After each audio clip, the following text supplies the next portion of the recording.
First the riches, then the bitches. What's going on, dudes? Welcome back to Let's Play Naruto Ultimate Ninja 3, and oh boy, I didn't realize what kind of shit I was getting myself into. So, I tried recording this yesterday, and I didn't realize just how much new shit there was to cover, and I kind of had to scrap that recording. Luckily, it only lasted like 15 minutes. Anyway, so, Ultimate Contest. This is gonna be an experience.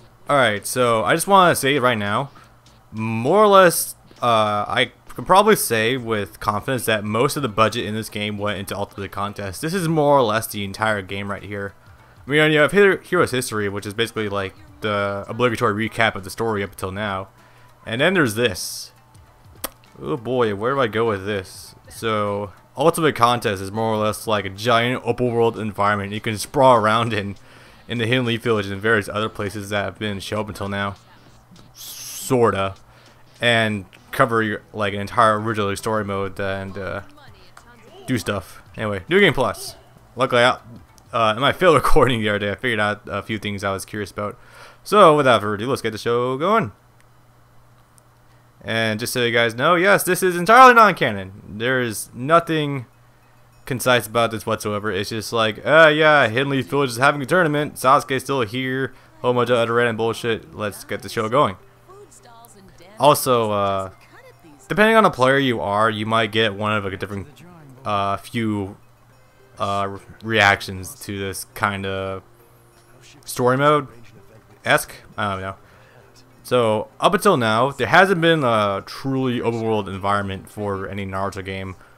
Outside of, like, maybe Dragon Blade Chronicles, which you can kind of fully explore. But, other than that, we've only really had Uzumaki Chronicles, which is kind of more like, you have, like, a map you can traverse, and then you can go to, like, individual areas that have, like, smaller areas inside of them. So, but this is not that. You have, like, a giant city block to run around in, and then, like, a few other places you can go check out, too. Those places generally don't have a lot you can go check out, but this, ooh, this is good. Yeah, you're not really missing a whole lot. It's just a bunch of people will be like, hey, you got any ideas to do? Oh, yeah, I got one. Let's have the Jonin fight the Genin in a giant tournament. Alright, yeah, that's gonna work. Sure. Okay. In all honesty, I can probably say with absolute confidence that if this story mode was actually a thing, none of the Genin would stand a chance against the Jonin, except, like, maybe Naruto, Sasuke, and perhaps Neji. Well, Shikamaru also. Shikamaru might have a very damn good chance because, you know, he's pretty damn good. And against like some like the lowest rank Jonin. Against Kakashi, no one's gonna win. Kakashi's gonna beat all of them. You want me to tell me that Kakashi lost his fucking Sharingan again, did he? Okay, come on, Orochimaru. Where the fuck are you? Nah, luckily that's not the case this time. Probably mission or something, yeah. By the way, this area that Naruto Sokka are in right now, I expect to see this place a lot. This is a cool core mechanic in this game. Again, I'm getting ahead of myself. This is why I described this corny the other day, because there's so much shit to go over. My god. And yeah, with that, oh my god, Naruto's face is still like a complete oval in this story mode. It's awesome. Story mode, game mode, I think I should refer to as game from here on out. And Hiroki's here to give us a tutorial that, more or less, like, I can just cover everything in this game mode, like, with you, just up front. Yeah, basically.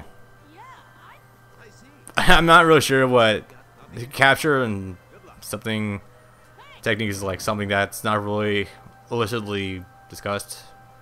Yeah. I don't really know exactly what it's referring to, but I can already know like more or less everything in this game mode like the back of my hand, to an extent. Okay, so with that being said, let's go over a couple of things, right? So in Ultimate Ninja 2 and like the pseudo open world experience you can get there, you had Naruto running around on a fixed camera angle plane that you couldn't really do anything on, and the exploration was limited, but the novelty was there. Here, things are a wee bit different, and by a wee bit different, I mean, not only do you have an X and Y axis to run around on, but you have a fully controllable camera to your whim. I don't like how it's normal, by the way. I kind of like it more inverted on the X and Y axis, but this will do just fine. And I always love, and you can jump, you can walk up walls. This is, oh my god. I also love how like whenever you jump, the camera angle like zooms back or like pans backwards and actually goes upwards. I think it's a really nice touch that actually makes this really immersive to a degree. I guess they're more or less just expanding one. They have Ultimate Ninja 2. And, you know, to be honest, I still have not touched it, but I think with this in place, I think Ultimate Ninja 4 could be really fun. That's just what I take away from this, by the way. Alright, so, all this being said, I have one hell of a breakdown to give. The thing I failed to do yesterday, and I was just like, okay, no, you know what, I'm going to take a day off from recording, screw it. So, what we got? Alright, first the controls. Alright, display information, you press square, it pulls up like a stats menu of some kind. I'll explain why I have so much money in a minute.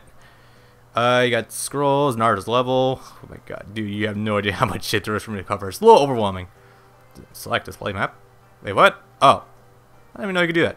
Triangle, you can pull up like a pause menu that you can view all your actual stuff in. It's more or less just your start button. Start button brings you back to main menu like before. X jump. Circle, you can break things that are interactable in the environment. It's not really that useful except for when you're in a tournament and you can get some like loose change. And for when you can smash these items here to get some spare change lying around. It's pretty cool. It does add a little bit more level of immersion to the environment. It makes it so, like, not everything here is just like paper mache. You can just like walk into like, done. Yeah, I think it's really nice and actually makes this entire mode feel a little more freeform. It's nice. Anyway, going beyond that, you have full access to a lot of the environment too. You can go inside buildings. You can't really buy ramen here. I don't know what's the deal with that. You also can't use first person mode, which I'll explain in a sec. Outside of that, by the way, I just want to say the Hidden Leaf Village area right here, this is going to be more or less where you're spending a lot of your time. It's honestly not that big, and I mean, it seems like it's huge at first glance. I mean, yeah, this place is kind of sizable at first. But when you actually start breaking it down and you memorize the set pieces, like, you know, this alley, then you got like the left wall over there with the shop, the top wall, the bottom wall, which is actually a giant fucking wall. You can go up, it's cool. Yeah, this place actually starts to become pretty small. You only have like maybe back alley or two you won't be familiar with, probably because you never go to them. Alright, press R1 or L1. Yep, both L1 and R1. You can actually go into this first person mode where you can freely throw shuriken, and this is only really needed for like wiping things out of here. Like, I think I could take that out. Or not.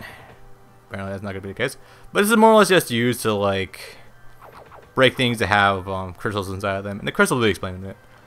Alright, and beyond that, you can interact with people in the environment. Oh, you know his dad. You seem like he'd be a cool character if only he did things. Sadly, that's not the case. So, now, anything else I need to go over? Well, I guess if you press D-pad, you use D-pad, you can actually have Naruto like walk. If you use the control stick, you're just gonna flat out run. There's no run button. It's just D-pad walk, left stick run, and that's more or less all you got, really. All right, so next thing, I probably should show this off quickly just to get out of the way. If you go in here, for some reason Konohamaru's in here, and apparently he has this record of things you've done in the game. Now, if you've been playing the first two games like I have in this marathon and you got to this point, you might be pretty good at the game so far, assuming you know some of the fundamentals and know what to map out. So by the time you do that, he'll actually start giving you rewards for like fight 10 battles, fight 20 battles, beat someone in like 20 seconds, 15 seconds, etc., etc. And the first time you talk to him, you're gonna get a shitload of things. Hey, Tsunade, what's up? Oh, you gambling lady. You foxy gambling lady. You. Anyway. So, that being said, you got a bunch of other things to do, and I'll get to it as we go along. I'm not going to try to break it down all up front. That was nearly suicide, and I'm going to just take this one step at a time. So, training field. Apparently Kakashi wants to see us or something. And unfortunately, this area and hot springs, you can't, by the way, hot springs. You can't really have like the same level of freedom of movement. Yeah, but good luck with that.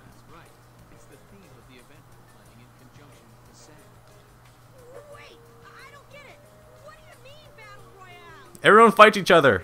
Luckily, no one dies. Funny that. Apparently, the Chunin are just automatically exempt. So, wait, if the Jonin and the Genin are fighting each other, doesn't it mean that Shikamaru is automatically not able to enter? But he's entering anyway. Huh. Who else is not eligible to enter? Iruka is not eligible to enter. Actually, there's not a lot of Chunin in this show to begin with, is there? Funny that. Yeah, but, okay. I got something shiny! And that's like the cheapest animation you'll see in history. That is, ooh, that's good. This quickly became Crash Bandicoot. Why did I make that connection while I was doing the live stream of this game?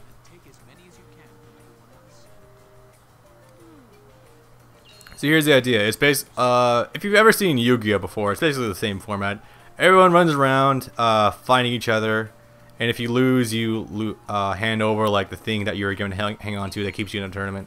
And the more wins you get, the more points you get, and yeah, it's basically like it's kind of like Yu-Gi-Oh and Highlander, and it's just a giant battle royale.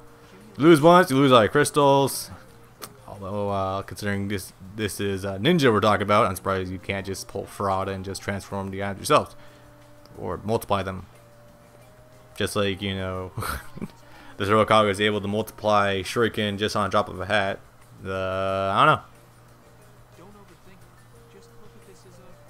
Yeah, basically just unfortunately this is actually one of this game mode's core problems. You're gonna be grinding a lot. Because this is actually like a minimum amount of crystals you're going to need to advance to the next part of story mode, game mode, something like that. I don't know. Yeah, apparently the Chunin got the shaft. Poor bastards. It's funny too, because there's only like 3 or 4 Jonin you can actually find in this game. Being Asuma, Kurenai. Is Anko Jonin? I think she is. I'd be surprised if it wasn't anyway. And then Asuma, Kurenai, Kakashi. Anko. Yeah, it's more or less in the realm of Jonin. That's actually hilarious. Oh, wait until you guys hear what the reward is if you actually win this tournament.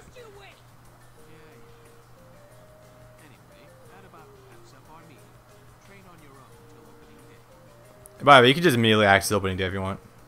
I'm surprised these fools aren't just gonna immediately fight each other to see who's best. That would be the funny thing to do, but apparently I'm not doing that today. So, loading time is notwithstanding. By the way, that's what the crystal things are in the bottom right corner. Hey, Jiraiya showed up too for some reason. I think Tsunade is also in this tournament. I'm not certain about that. Oh man, no, it's just not just my capture card. Trying to do cinematics with these in-game cutscenes with this in-game model is just not too good. Oh god, Tsunade, why are you so hot? At least in your character model anyway. Or character portrait. Character model, eh.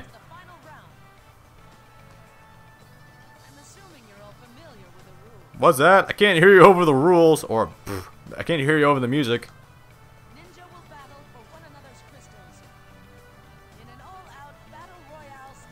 I like how everyone in that background there is totally not animated. Losing your crystals doesn't necessarily count you out. You can challenge each other as often as you like within the time limit. Now, This quickly sound like an online leaderboard for some fighting game. win the whole thing and prove you're the strongest ninja among us. Kind of forgetting the Cloud Ninja in this, aren't you? And whoever comes out on top in this tournament earns the right to create a new regulation for the Leaf Village. Oh boy. And wait until you guys see some of the bizarre shit some of these people are going to come up with. Regulation of the sand. Any regulation of your liking. Hey, Sakura, what's a regulation? What? Come on, you're not really that dense, are you? Sakura, you have no idea who you're dealing with. Dense?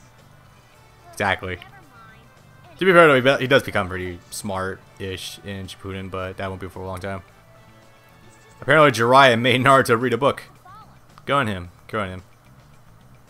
In other words, whatever you want to wish for, it'll be granted. To a degree. Everyone back there is frozen with joy.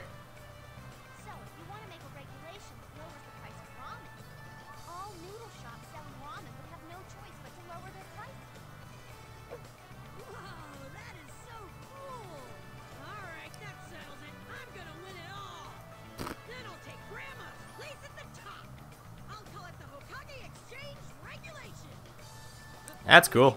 Good luck getting that though. And by the way, spoiler alert, at the very end of this tournament, it turns out that no matter what you come up with, it has to go through Hokage's brutal first anyway. The minimum amount is this. 60 crystals, which, trust me, at this point in the game is not that bad. In fact, that's actually pretty reasonable for what's going to be later on. And if I'm right, I think blue crystals are worth 1, red crystals are worth 5. Gan need to hang on to blue crystals, Joe need to hang on to hold on to red crystals. But what I don't understand is, apparently, like, at some point you'll see Genin just running around with red crystals, and I'm just like, how the hell did you beat a Jonin to get this? Or I guess, like, at some point they just, like, spill like a truckload of crystals all over the place, and everyone just nabbed a whole bunch of crystals from it. That's hilarious.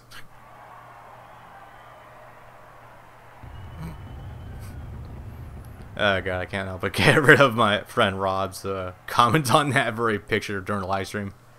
Ah, good times. But, well, apparently we don't even have the choice of when we can start the tournament anyway, so we're just going to start right now.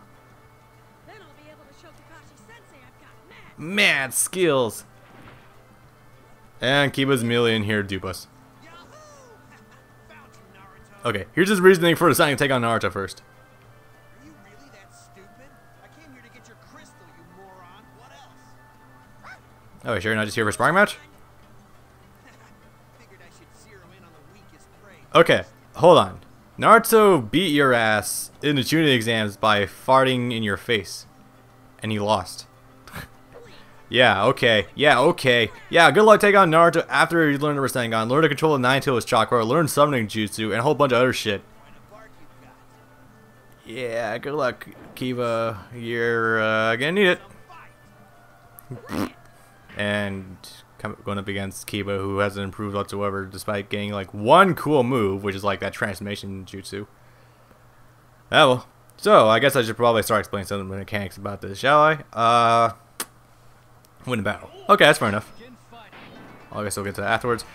And Kiba is literally set up father. Hey, actually teleport out something. How about that? I'm gonna grab him. Oh, grab me first. Lol. Oh shit, he dodged that. Can't dodge this. Get over here, fool. And I'm gonna throw him. Oh wait, what health do I have right now? Not a good one. Oh, I gotta go bigger. Ah, I can do better than that. Oh, I do like that attack still. Ah, Jesus, though. Between the lens flare and motion blur, it's not looking too good of an ultimate. Okay. What kind of shenanigans can I get Kiba into today? Wake up, do that. Haha. Okay. What if I can knock him into the spikes? Nah, that's not gonna happen. And Kiba's down. Oh, hey, look, I bodied Kiba. Oh no, that's so unusual. I've never seen Bob do that before. Oh boy. GG's Kiba.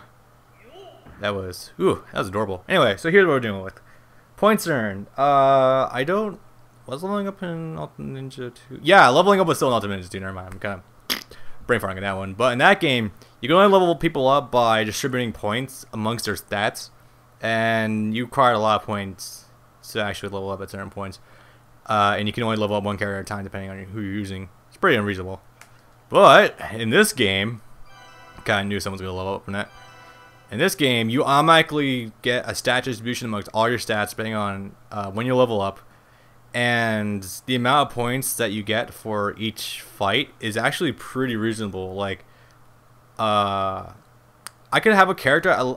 I can unlock a character, have him at level 1, and then maybe a few fights later, they'll already be in line to get a level up just like for free. So, yeah, the points you get is pretty damn generous. And I got one blue crystal. How about that? Dunskies. Man, I really gotta change Naruto's ultimate. He's got this one dope ass ultimate in this game that's really fun. Oh, I think at this point, I more or less have everything he has ultimate wise, but I'm not too certain about that. But anyway. I'll see what happens when I get there. So, considering I have Naruto at level 22, because, you know, not the main character in the story mode at all, no. I was kind of debating on raising the difficulty like hard or very hard, but considering the stats anyway, I'm like, yeah, I'm gonna need it at normal so I can just train through this, because there's gonna be a lot of grinding. Because you know, a whole 60 count, that means you're like 12 red crystals, like 60 blue crystals, or like something in between it. Now, oh hi guys, what you doing? Hey, Hinata. What are you doing here? Totally not about to get bodied by Kankuro, although actually I think Hinata had problems against Kankuro, in all honesty. No problem's finding him, just more or less dealing with Crow himself. Don't tell me you came all this way just to rescue her. Damn right! Wait, no, Naruto didn't. I did! Naruto didn't. Like I care. It looks like I get 2 for the price of your crystals are mine. That's cool. I think Naruto could like punch Crow and they like explode everywhere. Although at this point I think he does have Salamander. Salamander? No. Ant. Black Ant? It's something called Ant. I don't remember. But, bet favorite move in the game, not in this show notwithstanding, to get a show going. So, can I still combo that? No. I really want to change my ultimate. Actually, I'm getting a little bit control chat right now because I spent like the last 2 hours practicing my Dragunov in Tekken Tag Tournament 2, so I'm a little bit rusty right now. I like I do have the execution now at least. So yeah, Kankuro already halfway dead, more or less. You want to play the range game, son? I got shadow clones for days, and you don't have a shit, and now you're poisoned. Go for more combos, knock him up, and he's poisoned. What if he takes poison damage from that? Like, while you're in the transition, he still takes poison damage. That'd be hilarious. Probably a little busted too, but you know. Gain experience points. 63. Yeah, that's okay. 63 experience points. And 6 points amongst everyone else. Oh, it's fine. No matter how much I have, I swear to God, I'll always at least level someone up whenever I beat a battle. Because of the distribution points. I'm assuming that the amount of points needed to raise a character up at lower levels is like hella down. Because when you first start this up, you're gonna level up everyone like doing this business. It's pretty cool. A little busted, but still pretty cool. Makes everyone at least somewhat viable later on. Oh, well, at least I got a crystal for my trouble. Yeah, right? Only one though, damn. By the way, there's not too much more in terms of scripted sequences right now.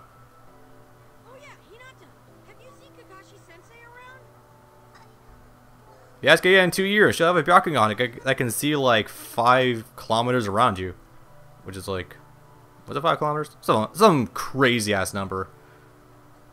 So yeah, she can find anything basically. He must be somewhere else. But that doesn't mean I've given up yet. I hope not. Just you wait, Kakashi-sensei. And of course he's immediately gonna take the fight to Kakashi. Nice. Guess who the final boss of this is gonna be? Oh god, she's adorable.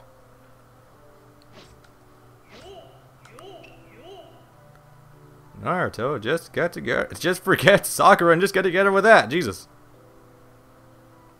Yeah. Anyway. Yeah, there's not. I think there's only like one more scripted sequences of this before you can freely go around and challenge anyone on your own accord.